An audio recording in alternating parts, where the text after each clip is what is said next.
All right, so I found 10 unique side hustles you can do to earn money in 2023, and I'm gonna be giving you examples and how to get started on these. And these are all relatively easy and they cost $0 to get started. And the first one on the list is going to be Airtasker. So Airtasker is an online platform that connects people who need tasks done with people who have the skills to do them. And this could be anything from home cleaning to deliveries to marketing and design. One of my favorite side hustles you can do on this website is moving. And this is something I did when I was young, and there were times where I actually made over $100 per hour. And you can expect to make at the very least $35 an hour doing this side hustle. And basically what you do is you literally just help people move things from point A to point B. Now you might be thinking you need a truck or you need a van or something along those lines. And yes, those things do help. But once you book the task, a lot of the time you can actually just go ahead and rent a truck. And this is something you can do for just a little bit of extra money on the side whenever you have some free time, or it's something you can turn into a full-time business. So overall, I'm gonna give this one a 9 out of 10 opportunity score. It's one of my favorite side hustles that you can do in person in your local area. Now the next on the list is going to be selling educational notes, and you can start with nexusnotes.com. And this is where you get to monetize your academic expertise by creating and selling comprehensive study guides. And you can also get paid to share lecture notes as well as summaries to lazy students who didn't want to attend class. This is something I used to do all the time. I used to skip almost every single class in pharmacy school, at least the ones that I could get away with. And luckily I'd always have some friends that would give me the notes afterwards. And if you don't think you can make money with this, well, there was a girl who made $2 million in 2 years named Stephanie Bays. And she did it by selling study notes on Etsy and TikTok. And if you look into the notes section, hey, what do you know? There's pharmacy notes for tablets and liquid oral formulations. So you can basically find study notes on just about any subject out there. And like I said, to get started, Nexus Notes makes this entire process super easy. So overall, I'm gonna give this one a money score of 8 out of 10. Now the next one on the list is where you can get paid to be an illustrator and you don't even have to have any art-related talent. And that's because you can use AI software such as Midjourney to create amazing graphic designs. So all you really have to get good at is prompting Midjourney to do all the work for you. And there's a story I found on CNBC Make It about a 29-year-old making $22,000 per month. And she did this with her art-related side hustle, and she says that she only works about 2 hours per day. Now, if you wanted to get a job as an illustrator, they make about $42,000 a year. And of course, you can make much more than that as a freelancer or if you start your own business. And you can get started with this on all kinds of different freelancing websites such as Fiverr.com. Now, the trick here is to make sure that you find a niche. You want to find a profitable niche to be an illustrator. And you kind of want to build your brand off of being very good at whatever that niche is. But overall, this is a really good opportunity. I'm going to give it a money score of 7 out of 10. Now, the next one on the list is probably one of the easiest and best business models you can possibly do, and that is selling digital products. Now, the reason this is such a good business model is because of the fact that digital products have very little overhead. They're extremely cheap to create. So when you sell a digital product, you probably have a profit margin over 90%, which is pretty much unheard of for any other type of product. And on top of that, digital products are incredibly scalable, and you don't have to store them in a place like you would with physical products. You don't have to deal with all the logistical problems that come along with selling physical products. You can sell anything from ebooks to templates to online courses. And you basically just create it one time, and then you have a product that is out there forever, getting sales for you passively. So for instance, I have a product that I created like 2.5 years ago, and I don't even market it, and it still passively gets sales. So my best advice on this one is to start off by selling a super cheap product. Just try to make your first dollar online. So make some kind of ebook or a template or a checklist, something along those lines, and sell it for $1. Once you get a few sales at $1, move up to $10, make something else and sell it for $10, then move up to like $50 or $100, and so on. And by doing this, first of all, you'll figure out what people actually want to buy, and you will get the ball rolling. You'll get started. So overall, I'm gonna give this one a 10 out of 10 money score. One of the absolute best business models out there. Now, the next one on the list might be great for you if you're a fan of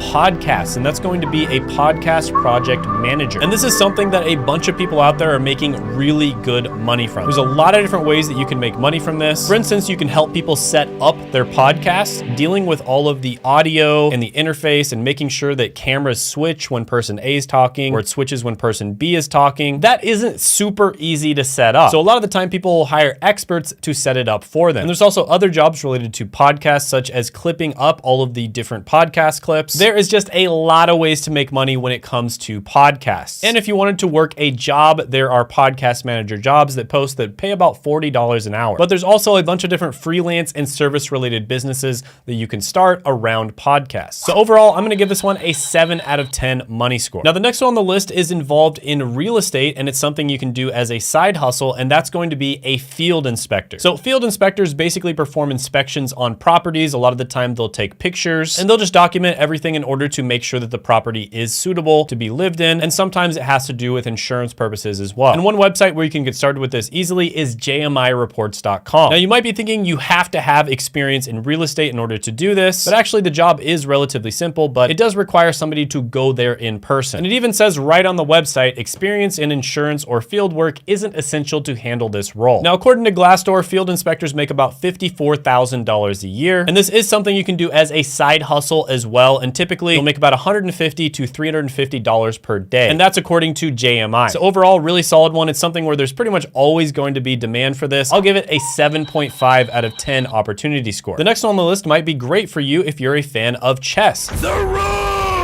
And that is becoming a professional chess coach. So chess is something that I did play when I was younger, but I got back into it the last few years when the Queen's Gambit came out on Netflix, and chess basically just exploded in popularity. Now, one thing I noticed is I wasn't actually getting better watching some of the best players out there make content, because they're just so much better than everyone else that it's like, it doesn't really help you when they explain things. Instead, the channels that I found I had the most success with when it comes to getting better were channels with lower rated coaches. And there are chess coaches out there such as Gotham Chess, which is Levy Rosman, who are estimated to make over $10 million a year. And the funny thing is, you can actually make more money as a chess coach or a chess content creator than being a chess player. Most professional chess players do not make good money at all. So hopefully that changes in the future, but until then, you can make money as a chess coach. So you can make money selling openings courses, you can sell affiliate products such as chess trainers, or you can sell one-on-one coaching slots. So overall, I'm gonna give chess coach and also just game coaching in general a 7 out of 10 opportunity score. The next one on the list combines real estate with artistic ability, and that is taking property photos. So basically, you're gonna be taking the photos that go up on real estate listings. And this can be extremely profitable, especially, again, if you pick a niche. So for instance, if you specialize in taking luxury property photos, that's gonna pay more than just your typical property photos. So typically you get paid $55 to $65 per hour, but if you take luxury property photos, you make about $180 to $200 per hour. And for commercial real estate photography, you can make up to $400 per hour. And an easy way to get started with this is using proxypics.com. You can also contact local real estate agents, advertise your services on Craigslist or Facebook Marketplace. So overall, I'll give this one a 7.5 out of 10 money score. The next on the list is gonna be for my 20% of the audience out there, which is women, and that is going to be a beauty service provider. And this is basically where you help people to apply makeup, and you also might help them with their outfits as well. And you'd be doing this for events such as weddings. You could also do hairstyling, nail art, etc. And nail salons, for instance, are extremely profitable. Now, as a beauty stylist, you would make about $19 an hour. That's in a job, but you can make much more than that as a freelancer or if you start your own business. So overall, this is one of those niches where there's always going to be tons of money. Some of the highest paid YouTubers, for instance, are in the beauty niche. So the money is basically there for the taking. You just have to start a business and provide a good service. Overall, I'm gonna give this one a money score of 8.5 out of 10. So the next one on the list is going to be a party entertainer. So this could be anything from running a trivia night all the way to being a children entertainer and like dressing up like a clown. And there's actually a ton of money in this. So for instance, I used to know somebody who would dress up and go sing to people on their birthday. So tons of people in the community would actually hire this person to usually go to somebody's work. They would usually have a present, they would be dressed up, and they would sing them happy birthday. And they would get paid $300 every single time they did that. So this is definitely more of a side hustle. It would be kind of hard to turn this into a full-time business. And it's also one where you definitely want to find the right niche and market yourself in the correct way. So for instance, if you're really good at singing, that would be the thing you'd probably do. So you could work as a karaoke host at weddings, for instance. But yeah, this can be a pretty solid one. I'll give it a 6.5 out of 10 opportunity score. Now, if you haven't checked it out already, I did make a side hustle tier list where I ranked a bunch of different side hustles from S tier, which is the best, F tier, which is the worst. And you can check that out by clicking right here.